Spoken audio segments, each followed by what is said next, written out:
interview. I worry that the United States, despite having tremendous latent power, is further undermining its ability to mobilize that power. And if we get stuck in suddenly a huge crisis with China, that's going to give them a huge short-term advantage over the United States. In a little more than 100 days, Donald Trump has set about dismantling much of the international order that prevailed since World War II. That's true of traditional U.S. approaches to trade, to conflict, to alliances, to international organizations, and much more. But as much as we focus on Trump, Michael Beckley argues that much of this change in U.S. foreign policy has deeper roots, going to the very nature of American power. America is increasingly a rogue superpower, Beckley has written, neither internationalist nor isolationist, but aggressive, powerful, and increasingly out for itself. How this America interacts not just with adversaries like China, but also with allies and others, may be the most important question in geopolitics today. Beckley, a political scientist at Tufts University, has been one of the sharpest analysts of American grand strategy in an era of deepening great power competition. I spoke with him on Tuesday, May 13th, to discuss both the resilience of American power and the risks to it, and what the global transformation now underway will mean for U.S. interests going forward.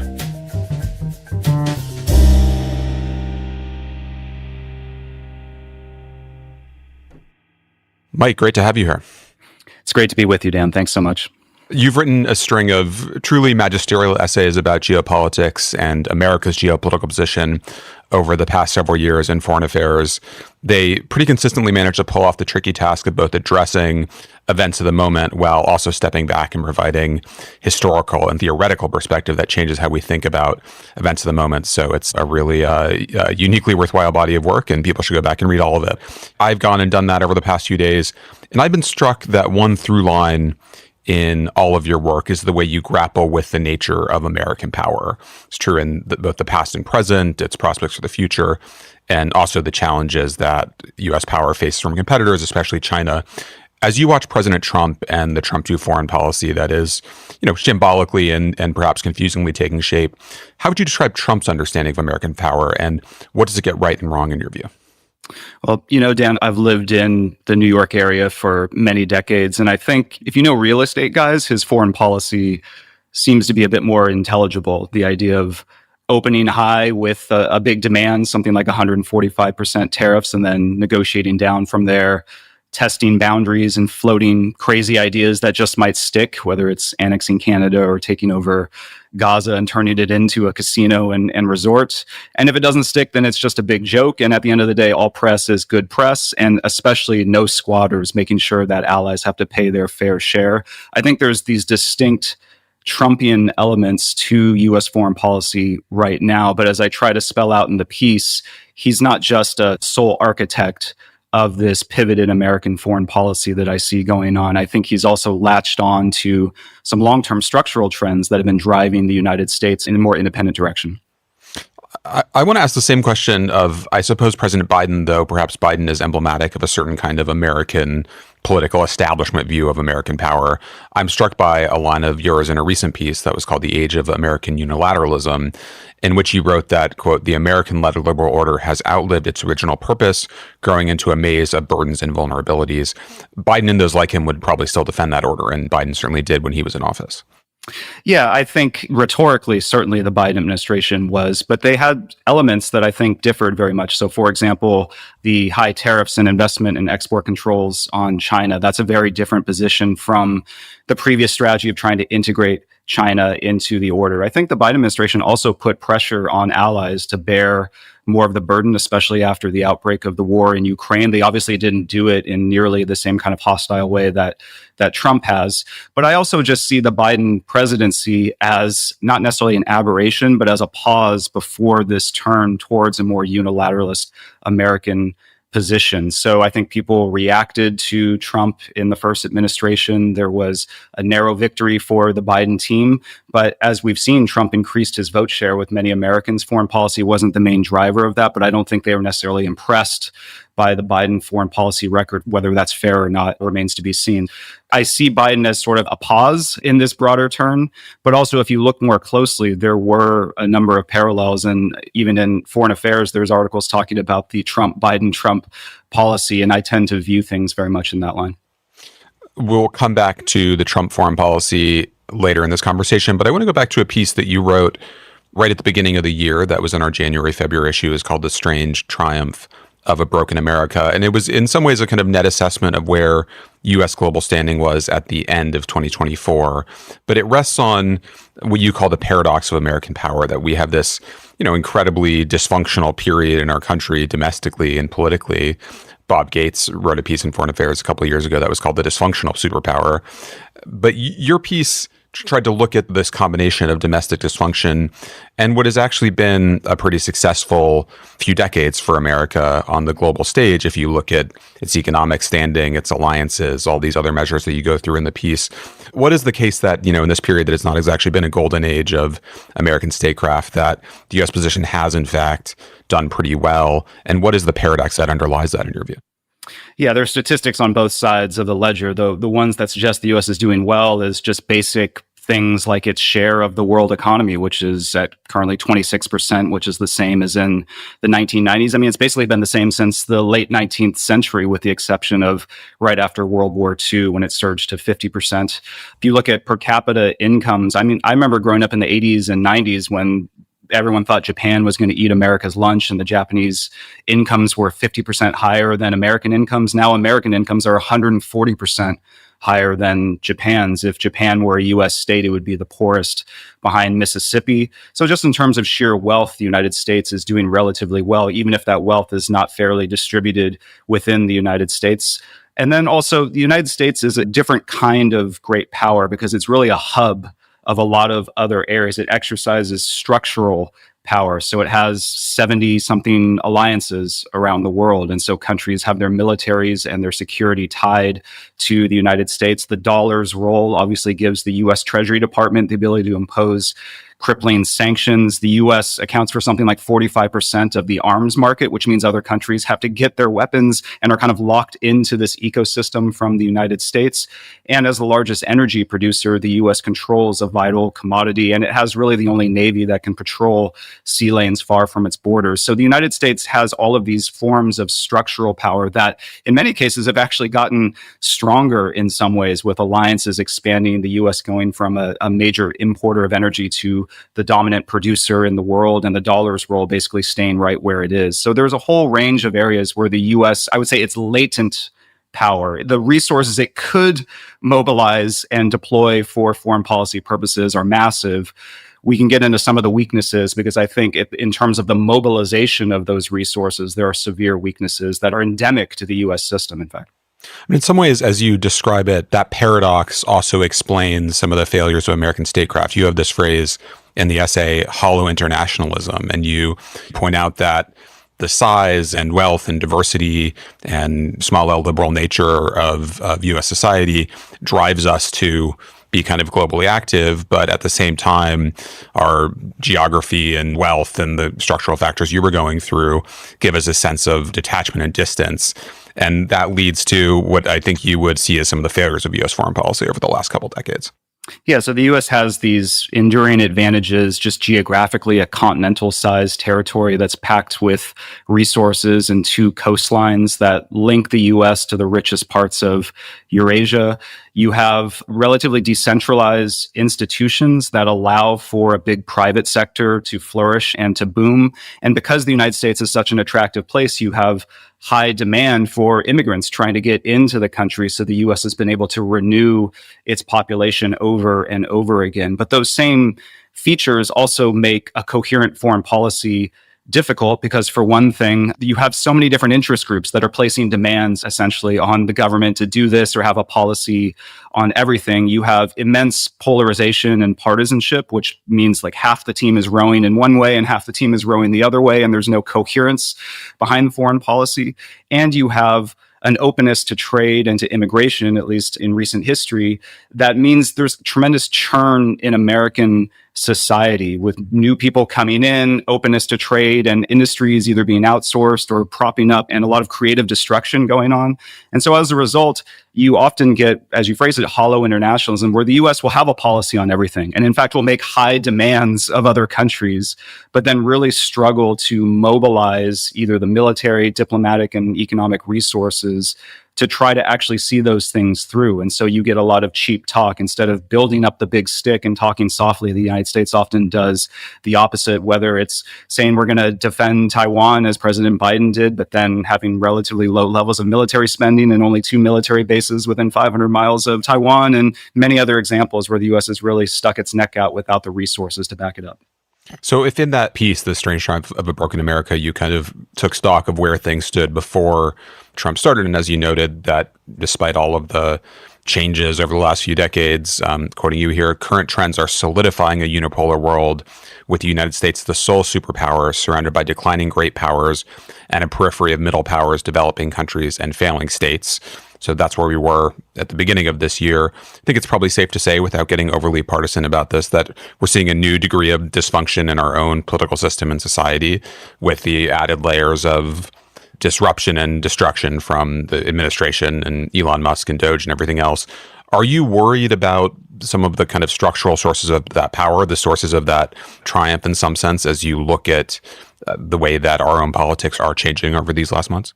Absolutely. So there's many examples. Immigration, for example, if the United States cuts itself off from immigration, it's going to be just like every other great power, where eventually its workforce is going to be contracting severely. I mean, basically the only reason the United States is the only great power projected to have a growing working age population throughout this century is because of immigration. So the U.S. could easily slash that Achilles heel through a series of xenophobic policies. Just in terms of absolute wealth, I mean, the United States is something like 4 to 5% of global population. It commands 26% of global GDP. The only way you get that is by presiding over a maritime system of trade so that you can reap all of those gains and work with allies and trade partners to have positive sum wealth instead of the old model of let's just conquer people or try to absorb them, which destroys value. So the U.S. could make itself much worse off in material terms. And then something that especially America's adversaries are very aware of. My main focus is China, and the Chinese are always talking about how the United States has this allied advantage. The fact that so many countries, and especially that first island chain in East Asia, are aligned with the United States, host American troops, integrate their militaries with the U.S. Obviously, if you're slapping tariffs on friend and foe alike and basically telling allies they have to pay up or get out, that also will sever one of those critical tools of American influence. So, we'll have to see how this all plays out, but there's no deterministic element here. These are tools, a good hand that the United States has, but it can easily squander it by playing it poorly. Before we dig in on alliances, I think it's the other parts of the destruction or disruption that we've seen the last few months really pertains to kind of the tools of American power. And you could talk about kind of U.S. aid and humanitarian assistance. You could look at changes to the State Department. Do you see that as a meaningful weakening of American global influence or reinforcement of this hollow internationalism? Or is that a kind of overly gauzy, sentimental view of how American power works in the world? I mean, you could say that those are good things for the United States to do, but is that less central to American power than some of the advocates of those kinds of activity would suggest? So I think in an absolute sense, it is a weakening of American influence, because I just think bombs and bullets are blunt tools and costly tools of influence. You've had secretaries of defense say, look, if you slash the State Department's budget, I'm going to need a lot more ammunition, because that basically means you're going to let states fail that might otherwise have been propped up. You're going to let conflicts escalate that could have been bought off through aid and development projects. And you're just not going to have the diplomatic levers to pull if there is a crisis and you need to make a phone call. So by severing those, you're basically saying, well, we're just going to see what happens and then come in with the military and do missile strikes and drone strikes, I guess, to try to get our way out of this problem. But, I think this is going to be a constant theme, is that as bad as things could get for the United States with this more unilateral and roguish turn, I think it's actually going to be much worse for most of the other countries in the world, because the United States has this relatively safe piece of territory and tons of resources and leads in many industries. And so even if the rest of the world burns, the United States will do worse in an absolute sense, but relative to other countries that critically depend on open sea lanes basically for survival, it's going to be in a much worse kind of state. So that's ultimately what I worry about, is the broader community in which Americans live, even if America could do better in a relative sense just by trying to wring out every ounce of wealth and power from other countries and then cut any kind of fluff like foreign aid or diplomacy and soft power. You also note in the recent piece about unilateralism that the U.S. just depends so much less on trade in the global economy than almost any other big country does. Yeah, so trade is something like 11% of GDP, and a third of that is with Canada and Mexico. And frankly, that's in the current system. But if we were to enter a much more mercantilist, autarkic international system, the United States could also reset up a bunch of industries that it's just chosen for reasons of labor arbitrage or whatever to have in other countries and to trade. But the United States could really pull up the drawbridge in big ways, especially if it integrates with the rest of North America, which has, more than 500 million people living in it. It has tons of natural resources. You have different levels of economic development between the United States and Mexico that allow for gains from trade. And you have Canada, which controls this vast Arctic space that's opening up. So it really is a major hub. And if the United States were to consolidate that, it could be a fortress economy that will be poorer overall than in a wonderful globalized world, but it would be a relatively safe fortress if the world goes in a much more dangerous direction. So you don't seem like a huge advocate of the kind of unilateral turn, and I would say that many others in the foreign policy world would probably be even harsher about it than you are. Why is it such a kind of core feature of American foreign policy, in your view, across multiple administrations? What are the drivers of this unilateralist turn after several decades of a much more kind of global, liberal internationalist view of American power? Well, I think the first point is that the United States is a young and constantly evolving nation. Even 150 years ago, the United States didn't even fully control the territory that it owns of its homeland. It was still fighting wars against native nations and had just recently booted out European powers. And so it's constantly evolving. And so this liberal order, this very bizarre situation where the United States has signed security defense pacts with dozens of countries, where the United States is supposed to keep its market open so that other countries can sell into it, where the US Navy is patrolling sea lanes or launching missile strikes against the Houthis or whoever else threatens that, and where the US maintains the dollar as the reserve currency and basically limits certain privileges that it otherwise might have. That's a very unusual thing for any country to do. And if you look at US history, really prior to 1945, the United States had no alliances other than the one it signed with France in the Revolution that it reneged on pretty quickly. It had the highest tariffs in the world. It avoided international institutions. It wasn't isolationist. It was marching its way across the continent, but it was often aloof from the rest of the world just because it had basically a good thing going in the continental United States. And so that element will always be there in American foreign policy. And then the other factor is just, Trump makes many good points. As a populist, he is actually very good at highlighting critical problems. And so I think just objectively, the liberal order was forged, this flourishing order of capitalist economies was very much forged to destroy Soviet communism and to make sure that you don't have Japanese and German rearmament. I think it succeeded spectacularly well, but now success often creates new problems. So we pacified Germany and Japan. That's great, but now they can't really bear major security burdens because they've slashed defense spending for so many years. We integrated Russia and China partially into this order. That seemed like a win. Maybe they'd evolved to become responsible stakeholders. But now we know they basically were a Trojan horse and used their access to the liberal order to loot the system in various ways to build up their power.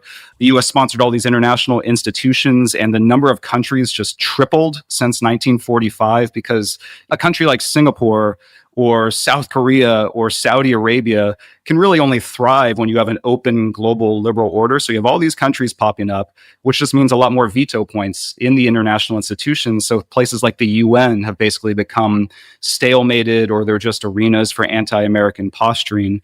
And then the domestic factor. The vast majority of job growth, of innovation, of wealth creation has gone to the richest 20% of zip codes in the United States, whereas most of the rest of the country has been much more stagnant. And it's really set up this urban-rural divide, which is also becoming a political schism within the United States. So these are all problems of success. They are all a result of succeeding in defeating the previous adversaries and making the world more stable, but now they have led to new problems that need to be solved. So I agree with the idea of reforming the system. I just worry that we're going to end up going in a different direction. That's basically like a toddler version of unilateralism, just like smash, grab, take, just think totally short term.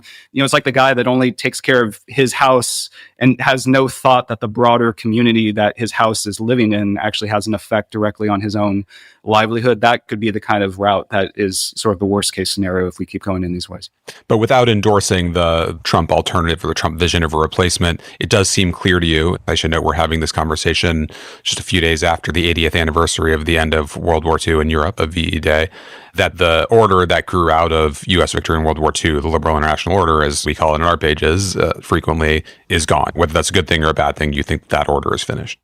I don't think it's gone completely in the sense that you could have a reconstituted West. And I don't mean West in a geographic sense. I mean in an institutional and values sense. So you see basically, the first island chain in East Asia, Central and Western Europe, Australia, North America. I mean, these areas all share fundamental values. And I think you could see a positive situation where that hub gets re-upped. Basically, you have a re-globalization among allies. You just had this renegotiated trade deal with Britain, for example. So if that kind of thing retakes place and you have more secure supply chains among these Western economies, you have fairer burden sharing and more of a military buildup among allies that have been free riding for a long time, you could have a robust Western alliance that's sort of like the core of what was the liberal order, but you eschew a lot of the globalist, let's try to bring everyone into the tent, let's expand the institutions as much as possible, let's just have free trade everywhere and not actually try to play strategically to make sure that we're getting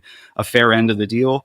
I think that is probably gone, done and dusted forever, not just because of the current political moment, but because some of the longer term trends, the demographic trends, the technological trends are also pushing countries to break up a lot of these existing institutions that built up over the course of the last 80 years. We'll be back after a short break. And now back to my conversation with Michael Beckley. You wrote a great piece in 2022 called Enemies of My Enemy, and it very much picks up on the point you made historically a bit earlier about the order, or the post-World War II order, really being about challenging the Soviet Union. You write in this new piece, you note that, quote, the strongest orders in modern history were not inclusive organizations working for the greater good of humanity. Rather, they were alliances built by great powers to wage security competition against their main rivals.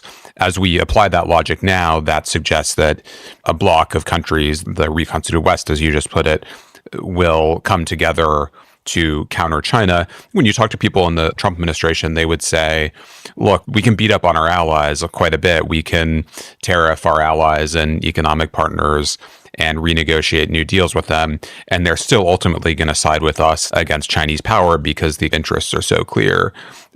How do you see that dynamic playing out under Trump? Do you still see the kind of logic of countering China, balancing against China so powerful that it will outweigh a lot of American foreign policies that allies might not like, but they're going to have to accept?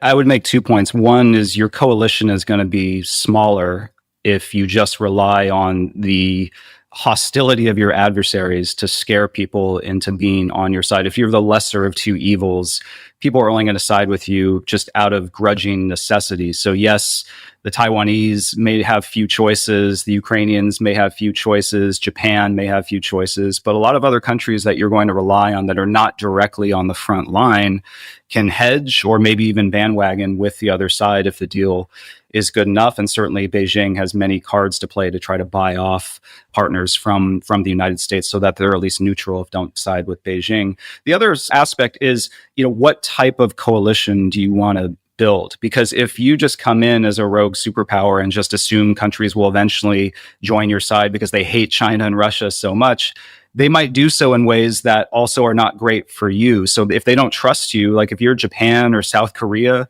you may start seriously thinking about a nuclear weapon because at the end of the day, you need some kind of recourse in case the Americans don't show up. Same thing for Germany and other Western European powers. And so the ideal coalition would be one where you're all working together. You're not duplicating each other's capabilities. There's a division of labor just based on where you're located and the type of capabilities you can bring to bear that is much more efficient and effective, especially at the deterrence stage, because it shows a united front to Russia and China so that hopefully they don't try to conquer any more of their neighbors in the first place, rather than cobbling together a wartime coalition because deterrence failed, and one that is based much more on a mad scramble. Everyone's just arming themselves as quickly as possible and possibly even going nuclear to deal with the new crisis atmosphere that's been created from that deterrence failure. So They're probably right at the most base level of balance of power politics, just given countries' proximity to China and Russia.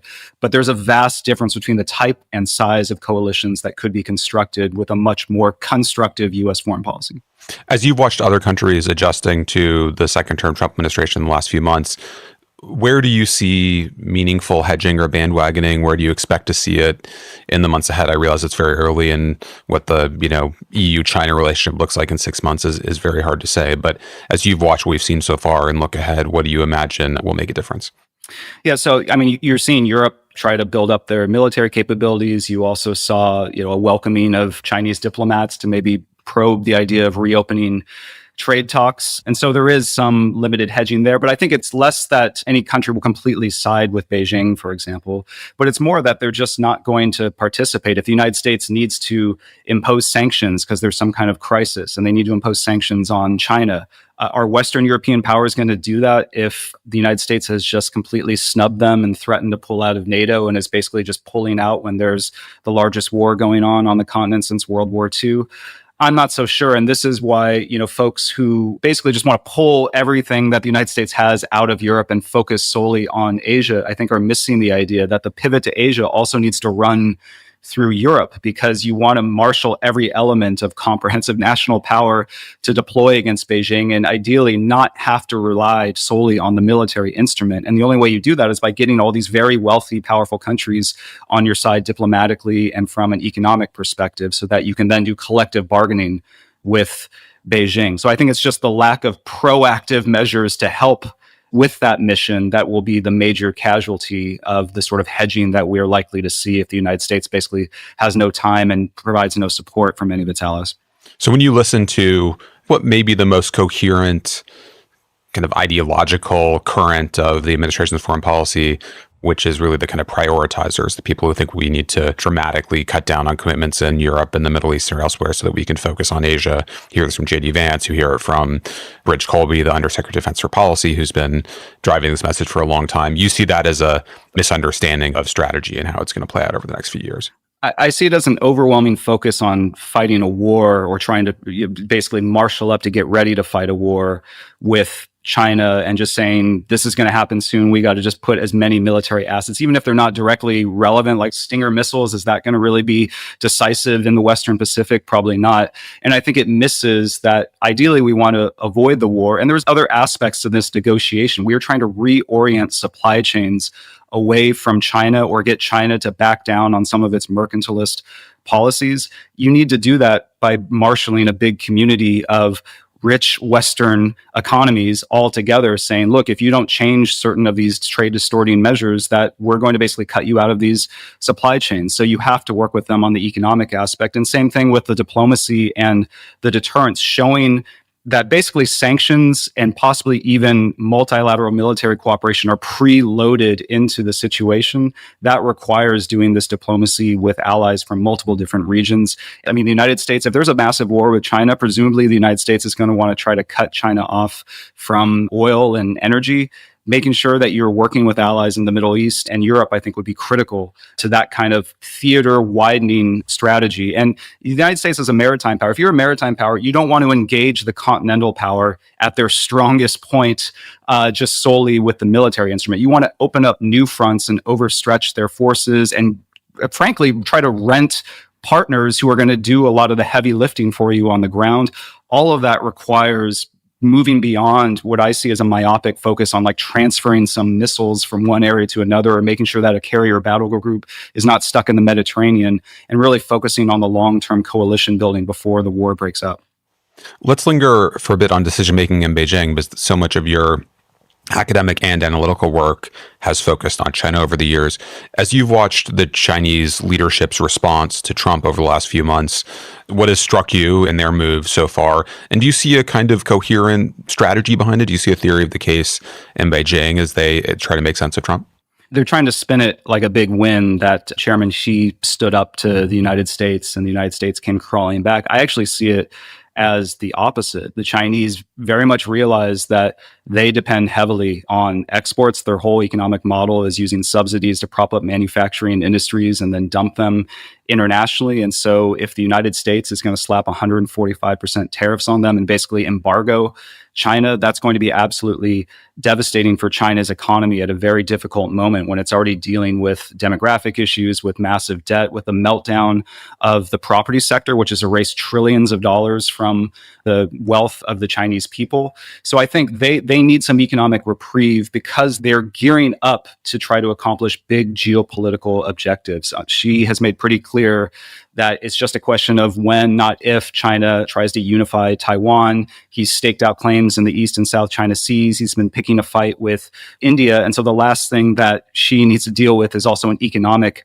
crisis that had really rapid effects on the Chinese economy. You saw exports to the US plummet. You saw factories closing all over the place in China and surging unemployment. So I think they needed some reprieve from that economic pain. It's not a concession in the sense that they're going to give up. And in fact, this is why I'm very pessimistic about the US-China relationship going forward, that they have these conflicting interests that just are not going to get fundamentally resolved. And this trade truce does not resolve that. But I think they wanted some reprieve because their economy is in a delicate state and because they're trying to focus on gearing up for these broader geopolitical objectives. You know, it's become very kind of mainstream in the foreign policy conversation and economic analyses to focus on kind of peak China thesis, the idea that China's growth has slowed considerably. This has become kind of clear to everyone since the end of zero COVID and the disappointing post-COVID economic recovery in China. You were very focused on Chinese decline or at least plateauing, I think, before everyone was talking about it. You wrote a piece in 2018 in Foreign Affairs arguing that China would not challenge U.S. hegemony in a meaningful way. And then over the next few years, you and Hal Brands wrote a series of pieces about peak China. But part of that thesis was that Chinese slower growth and Chinese difficulties on the economic front especially would not lead it to become more conciliatory, but would lead it to become more dangerous. Do you see elements of that in the response to Trump? Do you see ways in which that prediction that you and Hal made over the last few years has been playing out in Chinese foreign policy and in U.S. interactions with China? Yeah, I think it accentuates the existing trends that were going on in China. I mean, you've really seen this since I started back in the 2008 financial crisis when the Chinese realized the old model of just selling into open Western markets was not going to cut it anymore. And they were going to have to both carve out new markets. They were probably going to have to prepare for a period of conflict with the West. And so even in the last couple of years of the Hu Jintao administration, you started to see China really starting to build up its military power, basically the precursor to the Belt and Road Initiative. All of these things that we associate with Chinese assertiveness have been building for many years at this point. And when Hal and I, both together and separately, looked at historical cases, this is what you often see. Great powers don't give up their major ambitions very easily. I mean, Germany and Japan had to have theirs beaten out of them effectively in World War II. You know, the British and the French clung to their empires long after they were becoming a huge drain. The Soviet Union continued to double military spending even as it stagnated. And so I think we're seeing both from Russia and China today this unwillingness to countenance just folding into what they view as an American-dominated system and an unwillingness to slip into second-rank status, and therefore an emphasis on building up coercive tools of state power so that you can drive a hard bargain economically because you control critical choke points in the global economy, and then to redraw the map of Eurasia. I mean, both of these countries, in some ways, they're very different than the Soviet Union, which was occupying what Stephen Kotkin has called borders of victory, you know, after World War II. And that gave it a huge stake in the status quo because they needed to manage this massive empire that they'd basically taken over during World War II. For China and Russia, they're recovering from the Soviet collapse and from the century of humiliation, and they believe there are territories that belong to them they don't currently control. And they're just not willing to just say, well, we gave it a good try. Our economy is slowing. We're just going to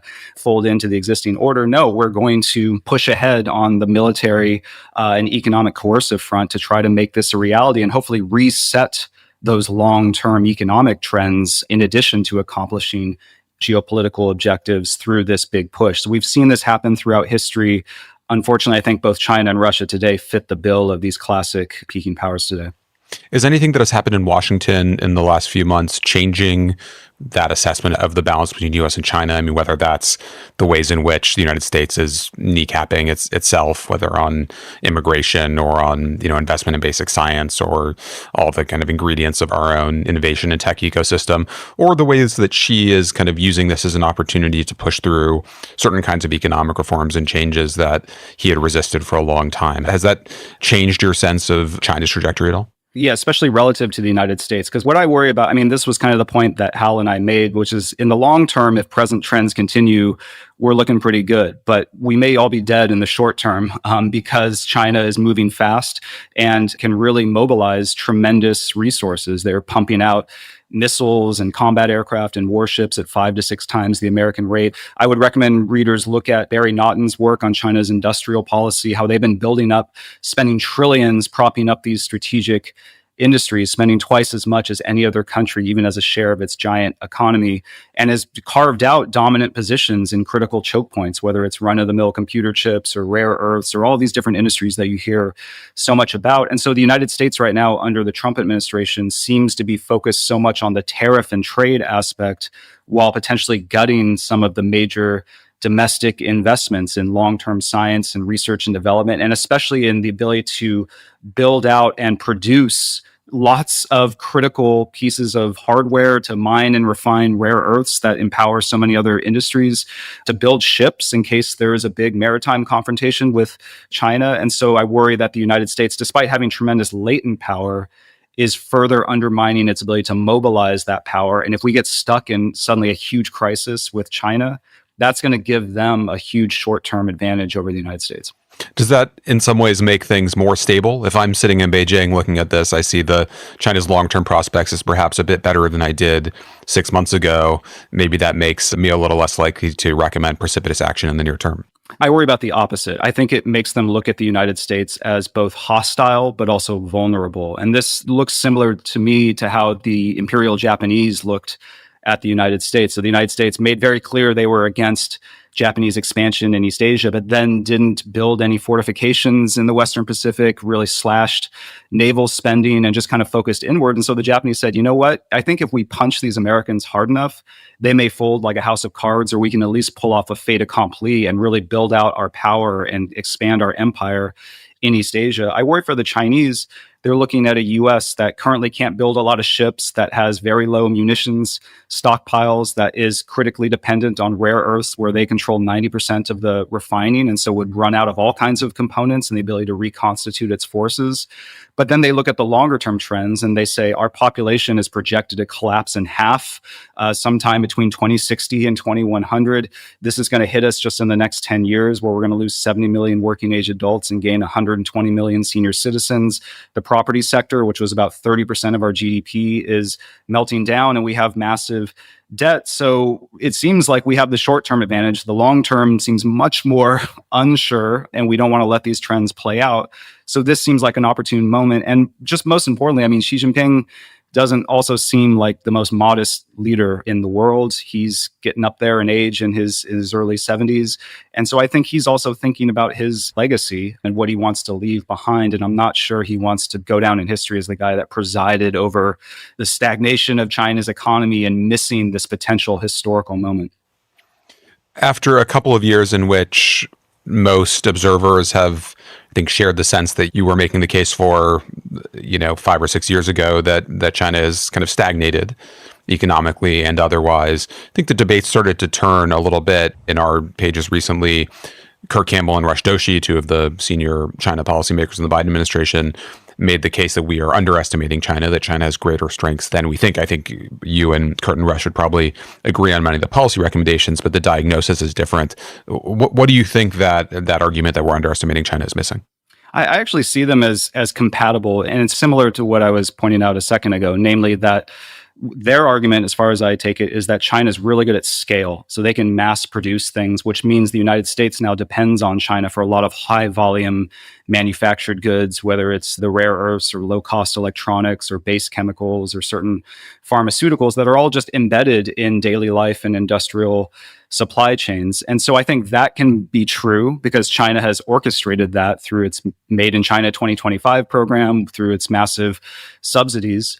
But it can also be true that China relies on the United States for a lot of high value, irreplaceable inputs, advanced semiconductors or aerospace or precision manufacturing tools, as well as, frankly, just food and energy security, because they're the top food and energy importer in the world, and the US could potentially threaten that. So in other words, both of these things can be true, that China presents this huge challenge to the United States because it can mobilize resources on a massive scale, especially in the short term, whereas the United States, as a divided democracy, really doesn't get serious about mobilizing for national purposes unless it gets punched in the face or confronts a potentially devastating security crisis. And so that's the exact imbalance that I worry so much about, because it means that China has shot out to this lead in certain critical areas. It means that China could potentially countenance the idea that the Americans just won't be able to recover. I mean, this could be very different than in World War II, where the US had a couple of years to kind of mobilize its resources. Now, the Chinese are thinking, if we can do a smash and grab operation over Taiwan,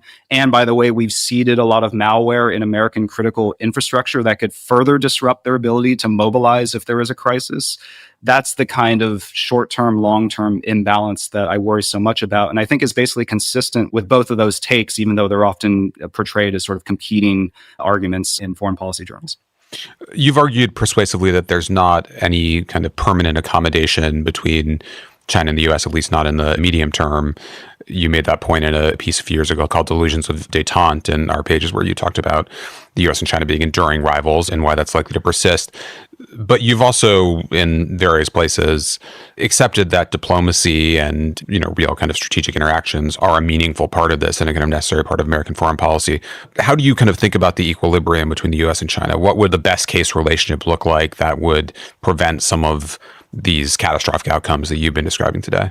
Well, I think in the short term, it's a Cold War. And I know when people hear the phrase Cold War, they think this is going to be terrible. This is purely a pejorative thing. But what are the alternatives to that? You got hot war, or you have capitulation. And as I see it, the United States and China, they don't misunderstand where each other are coming from. In fact, I think the reason there's so much animosity is because they clearly understand what the other side's interests are, and that there's just a bunch of zero-sum interests in the US and China relationship, whether it's how Taiwan, where it's governed from, or who controls or what controls the South China Sea, or whether Russia should be propped up or ground down, or whether democracy should be spread or squelched. There's so many different areas where the two countries just have a fundamental and real clash of interest. And you throw in what political scientists call the credible commitment problem, namely that if concessions that are big enough to reassure the other side also give them a huge strategic advantage, and you have no way to know whether they're going to exploit that or not. So like the Chinese want the US to stop selling arms to Taiwan. But if the United States does that, then the military balance is going to shift in Beijing's favor. Likewise, if China stops helping Russia, they have to worry about the potential collapse of the Russian regime, and then the West being able to focus its enmity on Beijing. So there's just all of these sticking points between the US and China. And so from my perspective, I think the best case scenario is a Cold War style standoff where the two sides are basically glaring at each other. You see more de-risking in critical industries, even as trade continues to flow, toys and t-shirts and things like that. And there are some potential fringe benefits to that Cold War, because you get sort of a space race dynamic where both sides are trying to compete to make huge innovations in things like AI or biotechnology or in climate energy efficiency and renewable energy. And so maybe they push each other to be better versions of themselves. And it still doesn't rule out transnational cooperation on major global issues. So the United States and the Soviets had a Cold War, but they still cooperated to help eradicate smallpox. So I think, frankly, from a realistic perspective, that's probably the best we can do, because I don't see either the United States or China abandoning a lot of these interests that are really bringing them into conflict. Let me try to stick with that optimistic thread before we close, just to end on a relatively hopeful note. In the most recent article you wrote, and this has been, I think, a theme of various pieces you've done for us, You, of course, warn of the consequences of unilateralism or this kind of rogue superpower status over the long term. But you also do see opportunity for the construction of something better, a new system that would bring in some of the elements of the old order, but also address some of its weaknesses. What do you see that process of construction is looking like? If you were going to kind of set about sketching a vision for that new order, what would the key dimensions of it be? I mean, in an ideal world, it would put much more emphasis on democracy, not democracy promotion, trying to topple regimes and impose democratic regimes, but it's an emphasis of let's first of all get together with countries that share liberal democratic values, and let's strengthen our economic relationships, let's strengthen our military relationships, and make that the beating heart of our coalition to then go out into the world and hopefully eventually encourage other countries to join. But if not, then at least we have a powerful base to secure ourselves and to renew ourselves at home. I think when you read the newspaper today, it's a lot of doom and gloom, and all of that is certainly true. I look at US history, though, and the United States tends to really only invest heavily in itself when it is confronted with these kind of crises. And so there's an optimistic tale that this will galvanize major American investments in infrastructure, in education, in innovation and research and development. And so I can see the current crisis instigating that type of investment. I think in terms of geographically, it starts with that North American beating heart and then includes the first island chain in East Asia, Western Europe, and hopefully into Central Europe. And then you can deal with other countries on a more case-by-case basis. So I really think that this current crisis will allow for the emergence of something more positive, but it requires the United States to recognize, one, that it's not hopeless, that the US still has tremendous strengths and that the West in general is enormously powerful. Two, that authoritarian regimes feel that as well, which is why they are moving so rapidly to try to push back and redraw borders and reorient the system and band together. And three, that if you have a united front, you're much more likely to get deterrence than to just wait and see what happens and then try to recoup things and hope that you can mobilize afterwards to deal with the problem. I imagine when you talk about that North American foundation, you do not mean territorial conquest of or integration of Canada and Mexico into the United States. Maybe hold off on conquering neighbors for now. That seems like a bad way to go. Fair enough. We will end on that note. Mike, there's so much in the series of pieces you've done for Foreign Affairs. They're wonderful reads even now, even the ones from a few years ago. So I suggest that people go back to those. Thanks for all of those, as well as for doing this today. Thanks, Dan. It's really a great honor to be here.